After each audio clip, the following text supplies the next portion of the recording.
நான் அன்னைக்கு கூட பொங்கல் அது இப்போ ஒரு நாள் வீட்டாண்ட போனேன். வீட்டாண்ட போனால் அன்றைக்கி என்னவோ ஒரு ஃபங்க்ஷனு. வெளியில் வந்து சாமி கும்பிட்டாங்க பொங்கல். அப்போது பொங்கலுக்கு அப்போது எங்கள் பெரியக்குட்டி எங்கள் சின்னக்குட்டி 2 பேரும் வந்து அண்ணா விஜயமா படத்தை கருப்பத்தை ஏற்றுனாங்க. அன்றைக்கி என்னை வெளியில் உட்கார வச்சு எங்கள் சூர்யா தான் எனக்கு சாப்பாடு எடுத்தாந்து கொடுத்துச்சு. அம்மா கொடுத்தாங்க, சாப்பிடு சுப்பிரமணி அப்படின்னு. அந்த மாதிரி நீங்கள் யார் வீட்டில் என்ன போய் சாப்பிட்டுக்கிறியா? இதே மயில்சாமி அண்ணன் ஆகட்டும், விவேக் அண்ணன் ஆகட்டும், இதே விஜயமா ஆகட்டும், எல்லாம் சாப்பாடு வயிறு அறிய சாப்பாடு போட்டோங்க எனக்கு. நம்ம வீட்டு கல்யாணம் படம் பண்ணிக்கிறாங்க. வடிவேல் அண்ணன், விவேக் அண்ணன், அப்புறம் முரளி அண்ணன் எல்லாம் நடிச்சுங்கிறாங்க. நான் வேவிஎம் ஸ்டுடியோ உள்ளே போய்ங்கிறேன், ஓரமாக உட்காந்துங்கிறேன். இந்த சீன் இப்போ நான் சொன்னேன். மாமனார எப்போ வந்தீங்க ஊர்லேருந்தா?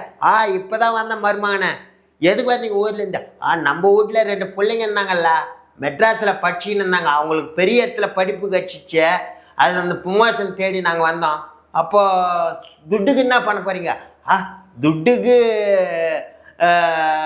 ஊரில் அரைகாடி சொத்து வச்சிடணும்ல, சொத்து விற்றுட்டோம். சோத்துக்கு என்ன பண்ண போகிறீங்க? பெரிய இடத்துல படிப்பு முடிச்சுட்டு பெரிய இடத்துல வேலை கட்சிச்சேன்னா, பெரிய இடத்துல பொண்ணை பார்த்து கல்யாணம் பண்ணிட்டோம்னா நம்ம பெரிய ஆள் ஆகிடுவோம்ல. விசில் வந்துச்சுட்டு ஓடுவல்ல வடிவேலு. அந்த படம் ஷூட்டிங்கில் நான் இருக்கிறேன்.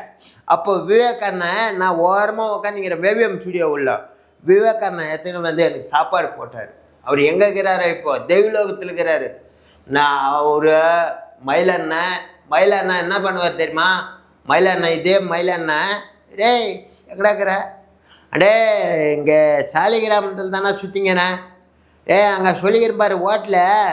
அது ஹோட்டலில் போய் நீ போய் சொல்லு, மயிலண்ணன் பேர் சொன்னால் உனக்கு சாப்பாடு அப்படின்வாங்க. அவர் வந்து எப்படி தெரியுமா? எங்கள் டைரக்டர் மூலிமா எனக்கு பழக்கம். யார்? எங்கள் பைராஜ் சார் மூலிமா எனக்கு அவர் பழக்கம். அவர் எங்களோட ஓனரோட படத்தில் தான், எங்கள் டைரக்டரோட படத்தில் தான் நடித்தார்.